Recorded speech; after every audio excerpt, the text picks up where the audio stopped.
Okay, chapter 15, 16, and 17 all goes together. So that's why I put it all on these slides. We're just going to kind of flow through here. If you look at your objectives, don't freak out because we're just going to highlight what you need to know in this area. Let's start with chapter 15 where it goes into all our vitamins and minerals.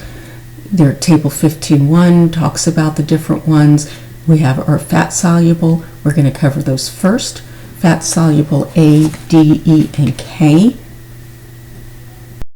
First, let me talk a little bit about why this is important. People take vitamins, just like many over-the-counter things, just because they think it's going to help them. They read something.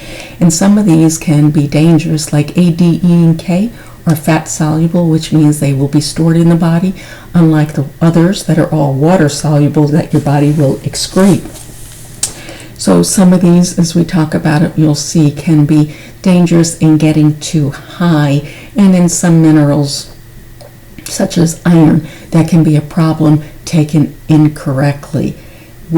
People have different needs at different times in their life as to how much they need for these different vitamins and minerals.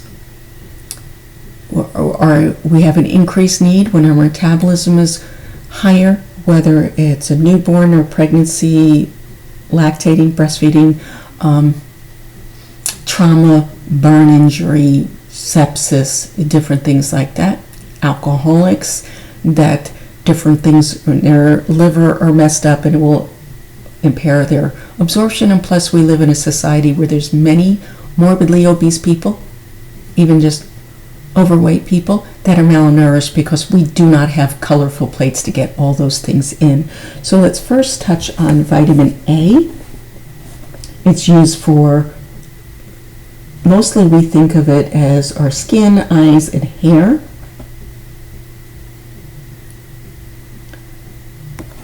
But you have to be careful. You see on vitamin A, in excess can cause birth defects if the woman is pregnant. It is stored in the liver, and so massive doses can cause hypovitaminosis. That's excess of a vitamin. The signs are hair loss, peeling skin, anorexia, abdominal pain, lethargy, which is that exhaustion, blah, and the nausea and vomiting. So the next is vitamin D, which we need for regulating our calcium and phosphorus, and we'll just mention that again when we get into the calcium and phosphorus in the electrolytes. It's absorbed in the small intestines.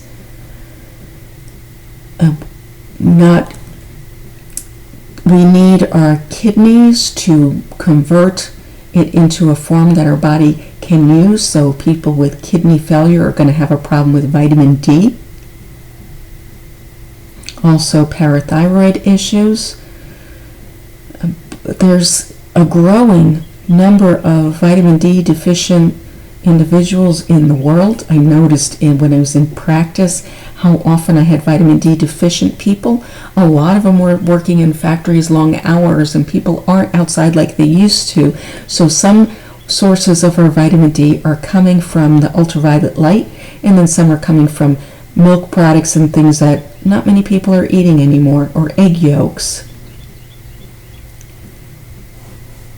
Vitamin D being one that you can be toxic with, that have anorexia, nausea, and vomiting if they're at an excess level. I've never had anybody excess, I've only had them low.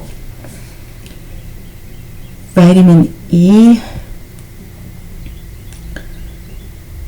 is another that people can take too much of. It has to do, it works on hemolysis or our blood clotting, so you can figure if it's an excess, it's going to mess with our clotting. It prolongs our prothrombin time. So if somebody is on warfarin, you may know it as Coumadin. We'll learn about that drug later, but it affects your platelets and your clotting times. So somebody taking this has to be very careful They should not be taking a vitamin E if they're on warfarin, because it's going to affect the levels and monitoring effectiveness. If they're taking excess, which I have seen this, fatigue, nausea, GI upset, headache is what I've seen the most with this excess of vitamin E. Vitamin K, the last of the fat solubles. It has to do again with our synthesis of our prothrombin and the clotting factors. If you're deficient, you can have a spontaneous hemorrhage. I have never seen an excess of vitamin K, even though it is fat soluble. You'll learn a little more about vitamin K when you get into pediatrics because of intestinal flora and different things when a child is born. So that's all I'm going to touch on it here. Water soluble. Vitamin B, I put there vitamin B complex. There's multiple B vitamins. Thiamine, alcoholics are a big one with or impaired liver function that are going to have various vitamin B deficiencies. So you'll see that with their thiamine, that's why they have neuritis, damage to their nerve endings, impulses.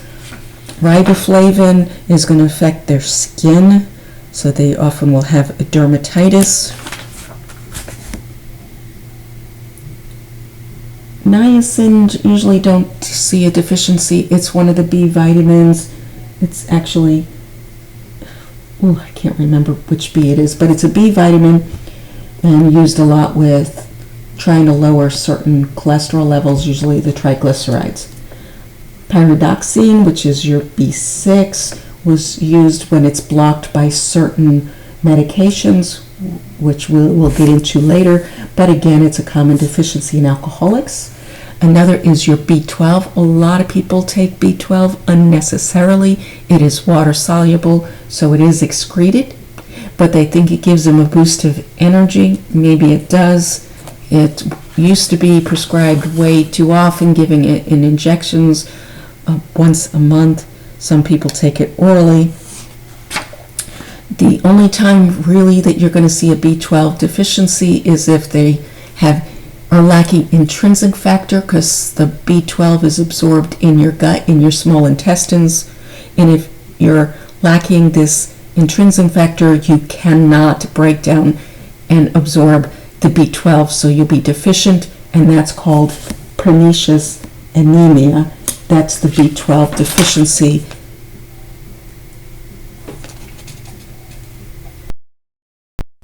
And your vitamin C you need vitamin C to absorb your iron. Oh, folic acid. I did not mention folic acid. Oh. I guess folic acid is very, very essential. I somehow didn't put it up on the slide. So you need vitamin C to absorb iron and folic acid. Some people take excess amounts thinking it's going to help them get over a cold, and there is no evidence to prove that. So whether this mega vitamin therapy is helpful is not proven. Massive doses can cause diarrhea and GI upset. Your body will excrete them, but you'll be miserable in the meantime. So down to the folic acid is essential for body growth. It has to do with DNA synthesis, and it is essential for the central nervous system formation during pregnancy. So any woman of childbearing age should always be on a folic acid supplement or a vitamin that has folic acid in it to prevent these deficits called NUR defects, the most common being spina bifida, which you'll get more in pediatrics. Excess doses of folic acid can mask the symptoms of B12 deficiency, and certain drugs like phenytoin for seizures. You have to be very careful taking folic acid, because the folic acid can decrease the effects of the seizure medications, and also there are some medicines that that you have to take folic acid when you're on them because it blocks your absorption, which we don't need to go into now. We did the B12. Your minerals, iron is a biggie. Not all anemias are iron deficiency anemia. Unfortunately, often when you're anemic, people think they have to take iron only if your iron or ferritin is deficient. 60% of your iron in your body is in your hemoglobin. Certain times, especially pregnancy, your need is increased. Iron, there in your text, has a great alert on several herbs that you have to be careful because it interferes with the absorption of iron and maybe some other minerals. Iron is one of those things you need vitamin C to absorb it. A lot of foods, bases like alkaline things like ice cream or milk will block the absorption. So when somebody needs to be on an iron supplement, you always instruct them to take it on an empty stomach with some orange juice. Take it an hour before or 2 hours after a meal. So complications, problems with taking iron, it will cause constipation. They can have black stools that are not necessarily that there's blood in them, but they can get tarry looking as if there's blood. It can stain the teeth if it's taken in a liquid form.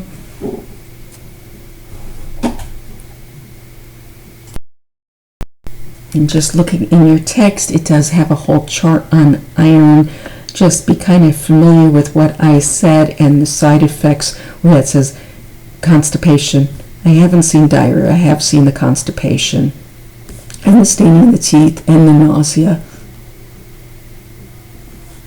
Okay. Copper, I'm not going to really go into the copper. Zinc, chromium is important. Your text mentions it refers to type 2 diabetes also as non-insulin dependent diabetes. Scratch out the non-insulin dependent. That is an old term that's no longer used. But it has been proven that chromium can help your body utilize its own insulin, so it has been effective in several people with type 2 diabetes, so that is one that I have encouraged people to take. Selenium,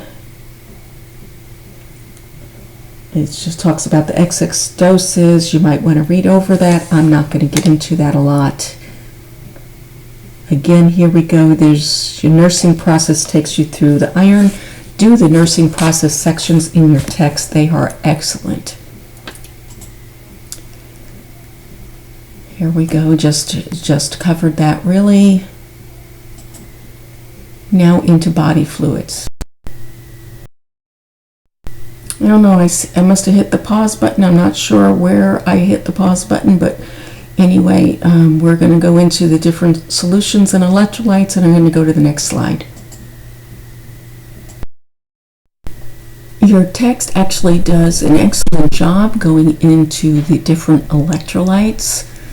They're either positive or negatively cations or anions. I'm not worried about that at this portion, but just the ones that are inside the cells, potassium, phosphate, magnesium. Outside of the cell are the others, and we're just going to break those down. So potassium, what I did is I highlighted in yellow, put them bold on some lab values I think you need to put to memory. I don't know whether I'll ask them or not on your exams. I might. These are ones you will have to know as a nurse, even though it's going to be on your lab results. These are things you need to have in mind and know if you're given a scenario, this is their level, what are you looking for, what are you doing about it. So it is important information for every nurse to know. So your potassium, which this starts on page 230 in your text. It is major intracellular, inside the cell wall. It moves in and out of the cell wall very easily, has a lot to do with your acid-base balance, and it's affected by your kidney function because your kidneys are needed to maintain that balance. Some foods that are very rich in potassium are tuna, fruits, vegetables, cucumber, spinach, bananas, or to name a few. You need your potassium for carbohydrate conversion, for energy, for muscle contraction, your cardiac, your skeletal, and your smooth muscles. So if your potassium is very low, you can have nausea, vomiting, especially dysrhythmias, abnormal heart rhythms, irregular heartbeat. It is something you will see because it is in the cell. If there's a lot of cellular damage, like a trauma or a surgery, that potassium has been released out of the intracellular space into the extracellular space. And so you will see a hypokalemia, which is less than 3.5. Right, so when it gets outside of the cells, it can be excreted. It gets into the vascular, down to the kidneys, and excreted by the kidneys. They may be as low as 3 before they have signs and symptoms. And if excessive, it continues to drop, they can have a cardiac arrest.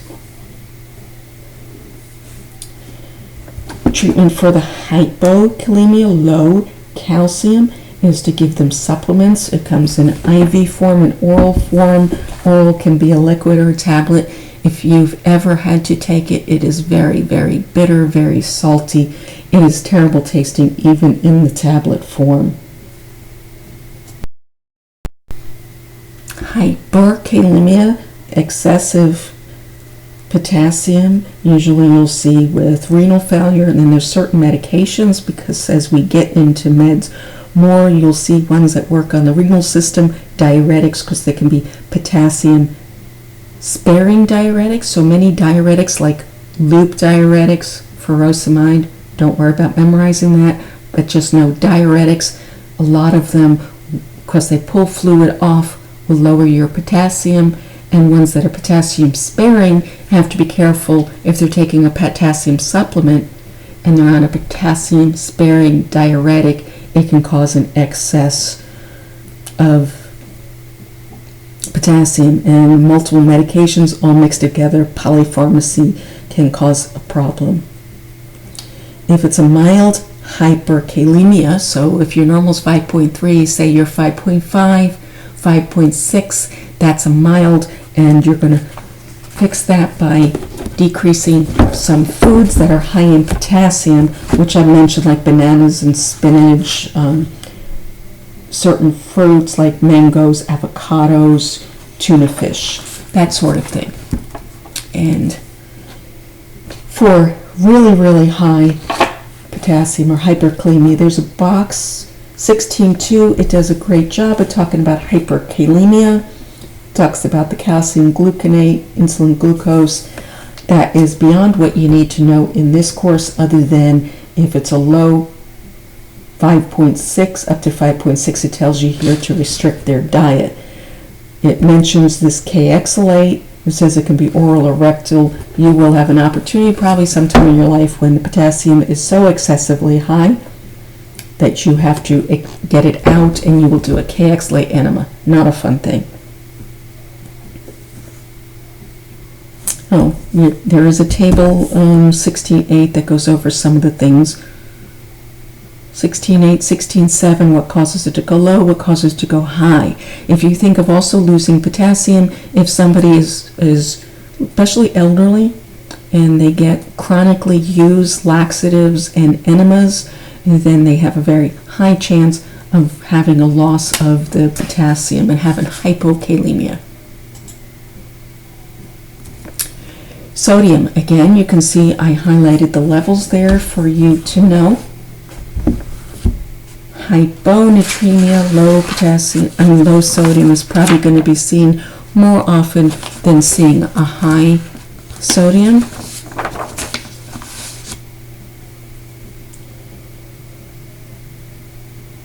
Your sodium affects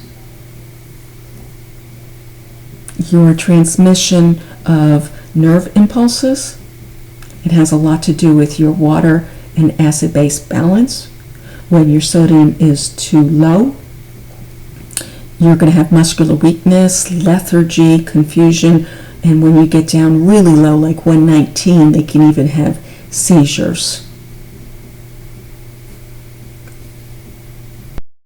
As your text mentions, FVD is fluid volume deficit, FVE is fluid volume excess, and the sodium tends to go with that. As you have a deficit, you're deficient in sodium. As you have an excess, you tend to be hypernatremic or excess of sodium. There's a nursing process, takes you through discussing the sodium levels. And it even has a little thing there on patient teaching for hypernatremia. Avoid foods high in sodium. Easy enough. Okay, next slide. Calcium.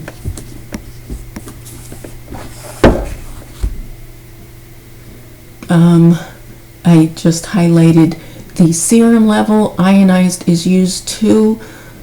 Your book goes into specifying the difference. I'm not worried about that, but you should have a vague understanding and get those numbers in your head for your calcium.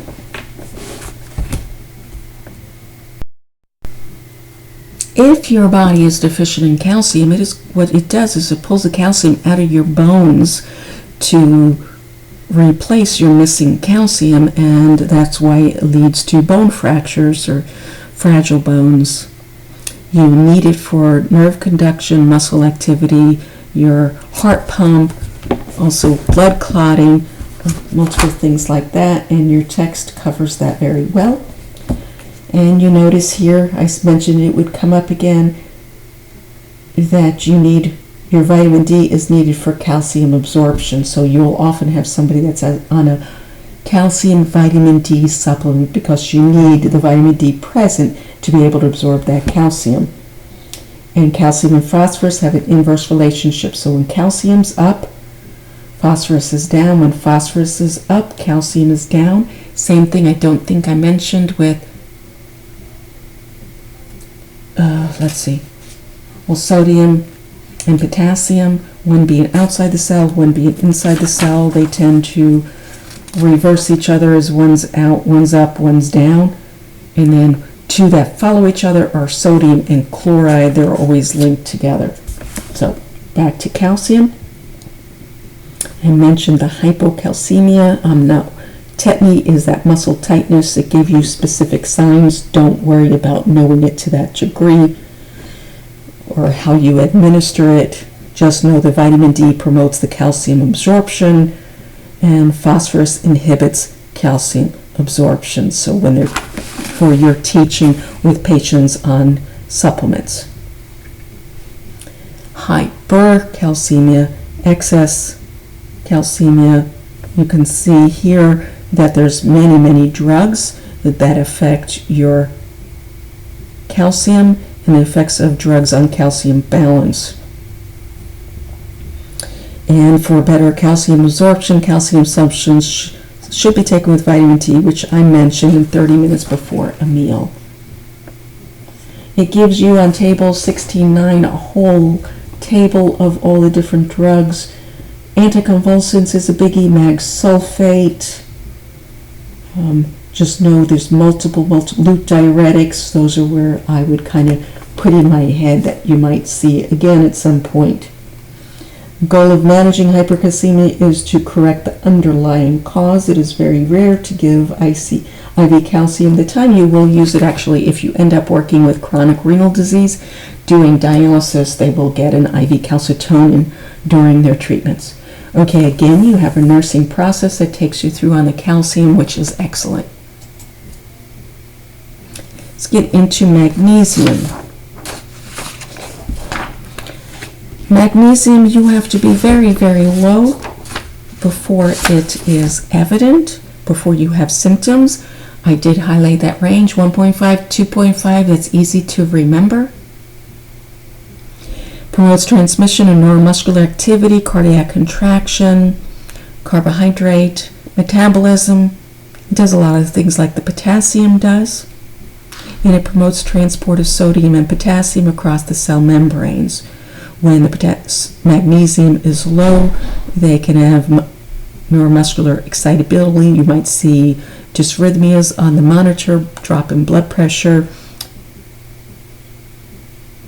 Usually it's all down to about 1 before you see it. Magnesium is not routinely monitored, so it is often missed. Like your text mentioned, hypomagnesemia is probably the most undiagnosed electrolyte deficiency because they tend to be asymptomatic until they reach a level of 1, but it's also because it's not monitored. Probably haven't seen enough labs, been around enough to some of your labs. BMP, Basic Metabolic Panel. We used to call it a Chem 7 because it was the 7 basic electrolytes. That's your sodium, potassium, glucose, chloride, BUN creatinine with your kidneys, and your CO2 or your bicarb level. So those are your basic metabolic panel. You notice magnesium's not in there. Then you have a CMP or a complete metabolic panel. Can be various, could be 17, 18, or 23. So, but it includes your basic panel, plus it adds things like your liver enzymes and some other. Magnesium, again, is not in there. Your calcium is, your phosphorus is. Magnesium, for some reason, is not routinely monitored. So to check magnesium level, it has to specifically be ordered. The time I've dealt with magnesium levels were with cardiac patients after open heart surgery, and it's interesting, that's where your text actually mentions about the cardiac surgery, and that's the time, or sometimes we'd give magnesium even if their level was 2, just give them a little magnesium. It helps with that irritability in that heart. Excess magnesium salt, major cause of serum magnesium excess or hypermagnesemia because of medications such as laxatives. There is Epsom salts that I don't know if any of you are familiar with it. It's been used for years and years and years. You put them in your bathtub or in a soak. If you're soaking an ankle or something, you put it in the warm water. If you read the label, it's actually magnesium, and it actually says on their label that you can use it as a laxative, but it's actually a magnesium.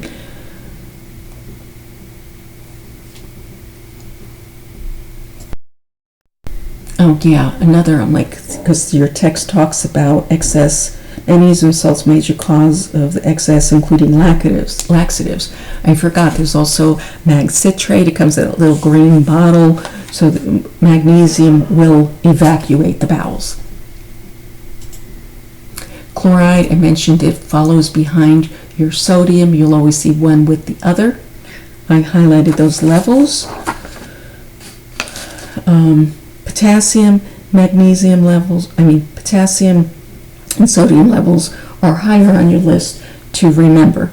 But chloride just has a little blurb in your text because it's not quite as important. It follows your sodium. So when there's things that will cause your sodium to go up or down, your chloride's right there behind it. If for some reason it is elevated, there's lethargy and rapid breathing, unconsciousness. Phosphorus. Next slide. It's intracellular. I did not highlight those levels there. Hypophosphatemia or hyperphosphatemia is too low or too high. Phosphorus and calcium are regulated both by your parathyroid, and both need the vitamin D for them to be absorbed. Phosphorus is essential for your bone, just like your vitamin D and your calcium are. Clinical manifestations of this low phosphate are muscle weakness, tremors, paresthesia, seizures. Hyperabdominal cramps is the biggest one with that. Hyperphosphatemia is often related to chronic kidney disease. When we get into the renal drugs later, you will see that they will take a phosphate binding medicine to manage that. Next slide. And here we are into the next chapter.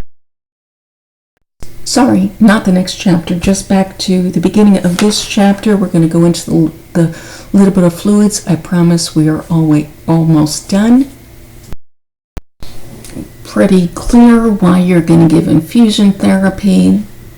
I'm going to go to the next. Indications again. Classifications. Okay. Crystalloids, colloids, hydrating, electrolyte, and dextrose. Your text is really good on this. It begins page 225 talking about your crystalloids. Your crystalloids go across the cell membrane very easily. They mixed in the dissolved solution. That's what most of your IV fluids, the ones we're going to talk about, really are crystalloids. So they can be isotonic, hypertonic, hypotonic. That is comparing their osmolality, their concentration to the body's fluid concentration as to what makes them iso, hyper, hypo. So your crystalloids, I said they can be any of those. They don't maintain in the body very long. They're often used to treat dehydration, electrolyte imbalances, but they don't expand the volume, so they don't stay in the body long.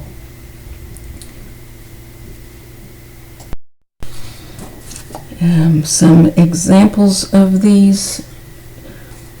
Well, I can do that actually.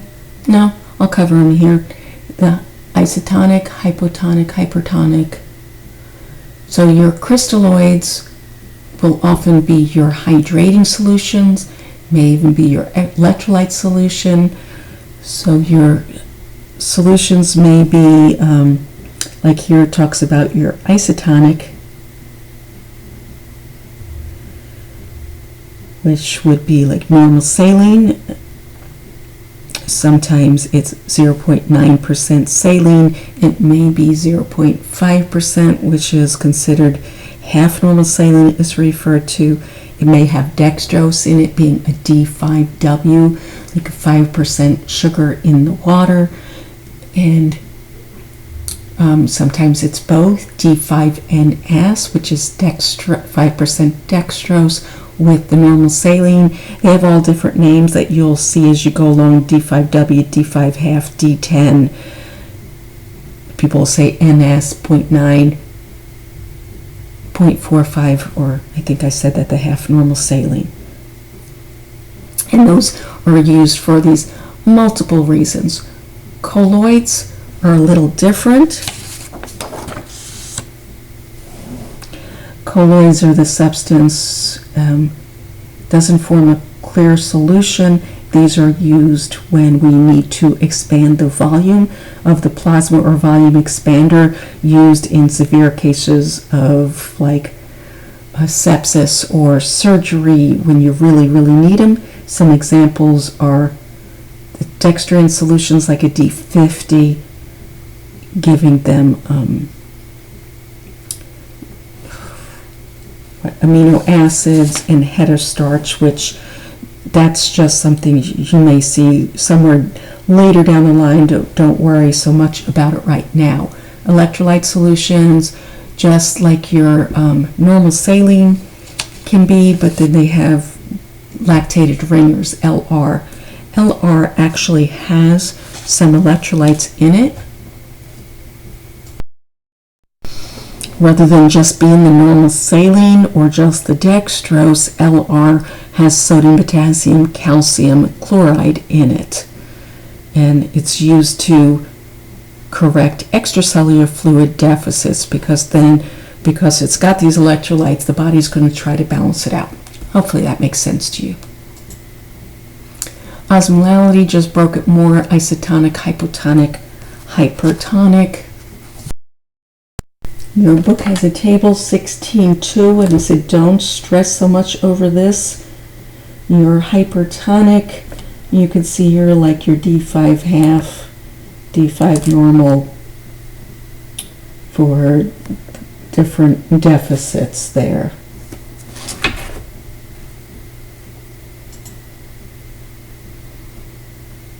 Broke it a little more into your isotonic, what they might be.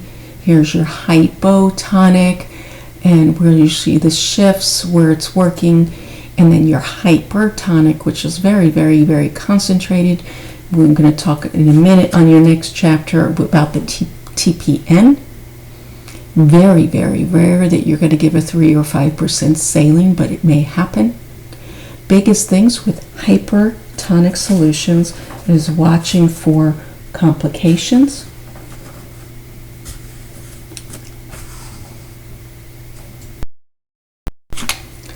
Biggest complication is excess fluid, fluid overload.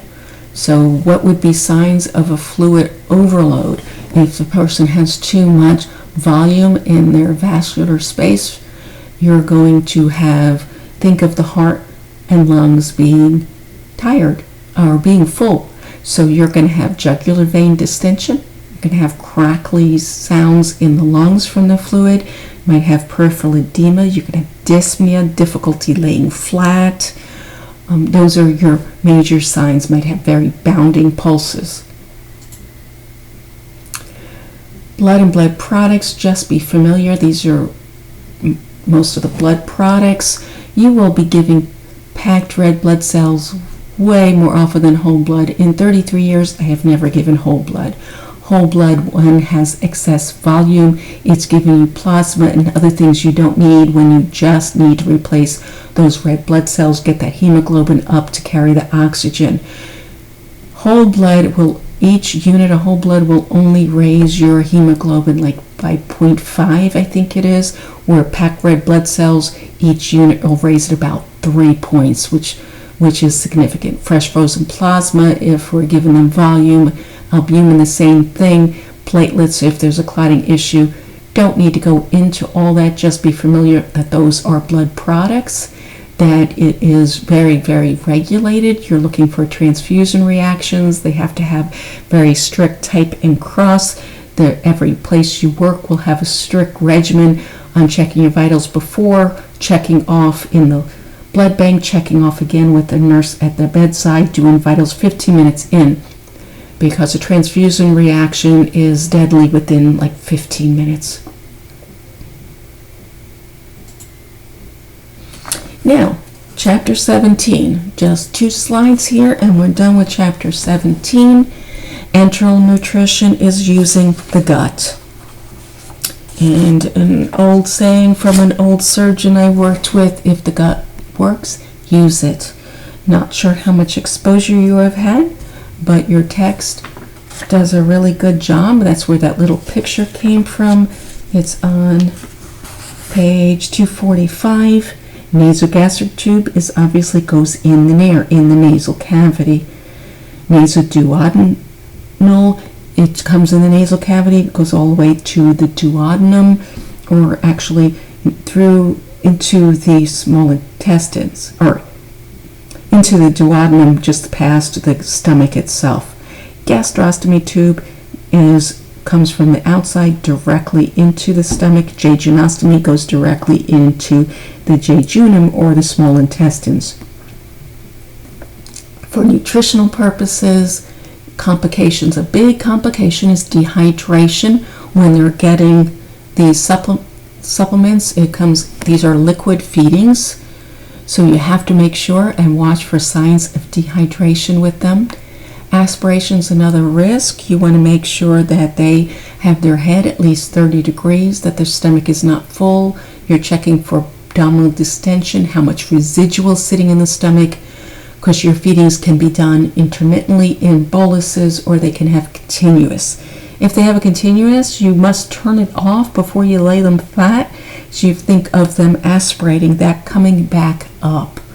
Picture your little sphincter that's sitting on top of your esophagus.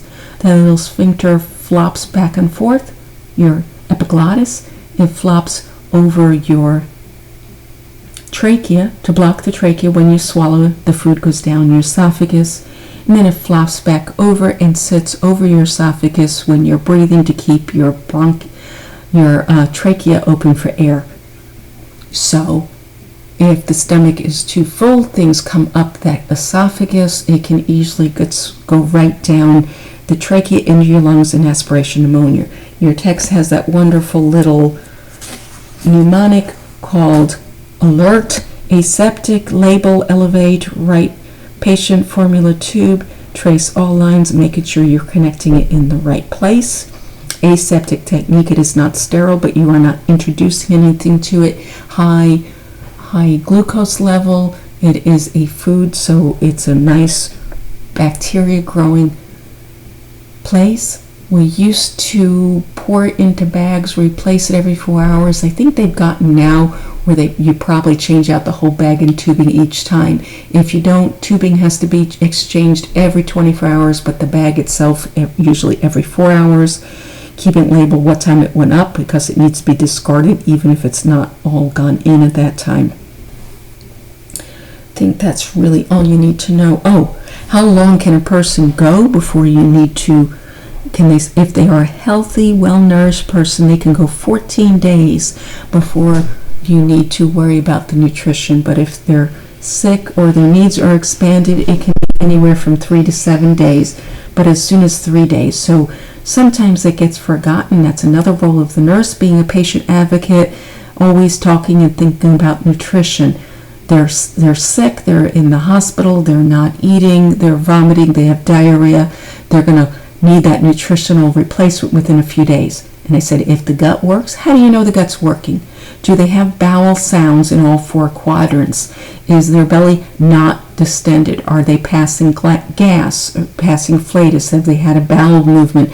Those are things you are monitoring before you do feedings. All the tubes now, because of complications and problems, have to be confirmed with an x-ray that the placement's correct. You're not going to x-ray them every day.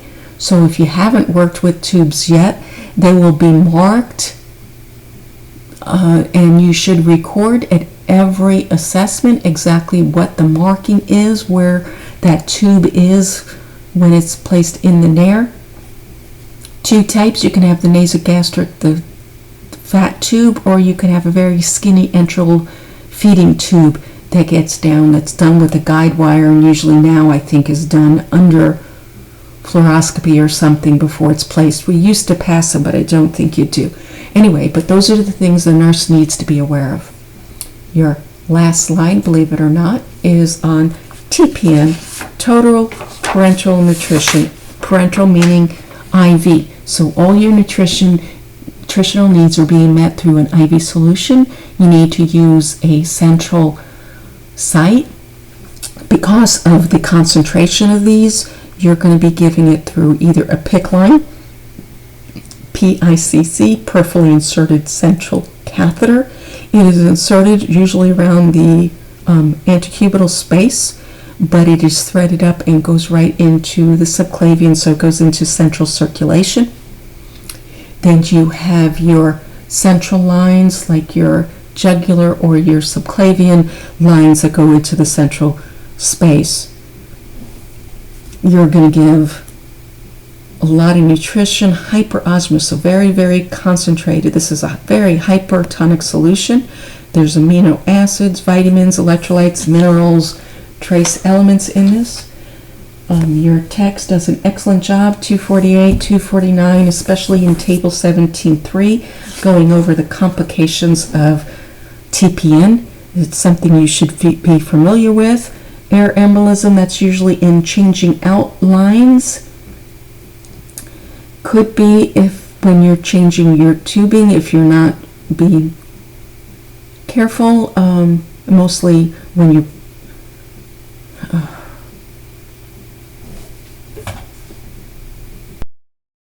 I just went blank on the term priming your tubing, getting your tubing ready, getting all the air out before you connect it to the patient. Infection. Aseptic technique, although it is a sterile site, there's just really not the conditions where you can be sterile, so they call it aseptic technique.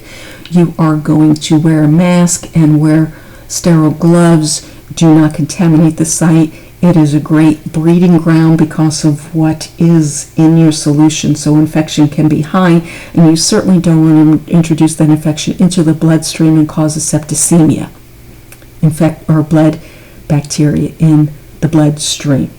Okay, hyperglycemia, elevated blood sugar, hypoglycemia, low blood sugar.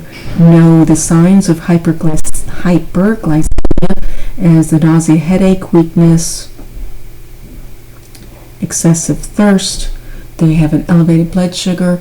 Often the TPN, parenteral nutrition, will have insulin in it. This TPN is regulated by the pharmacist. Often you have a dietitian on board too, both writing the orders for this, checking the labs, making adjustments.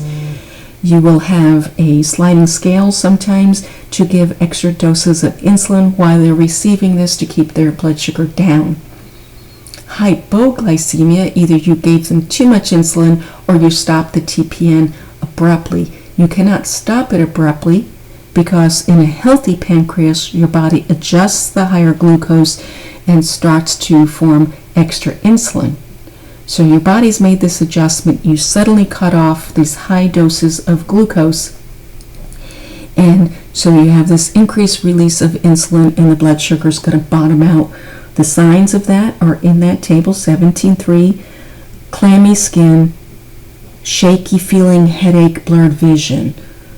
You see someone look like that, think their blood sugar is too low. What do you do to prevent this with your TPN? Usually they will have a decreasing rate and then might hang something like a D10, maybe, and then down to a D5, decrease in the glucose levels so the body can adjust to it.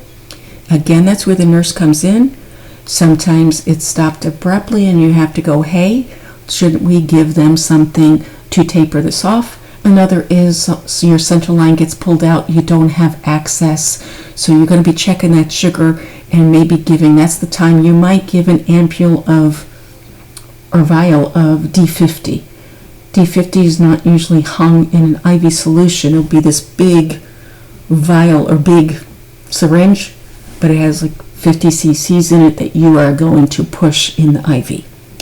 Okay, and also watching for fluid volume overload, which I mentioned is also a problem with your IV fluids.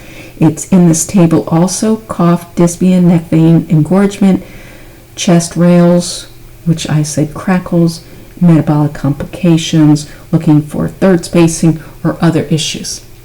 That is the end of this presentation. Thank you.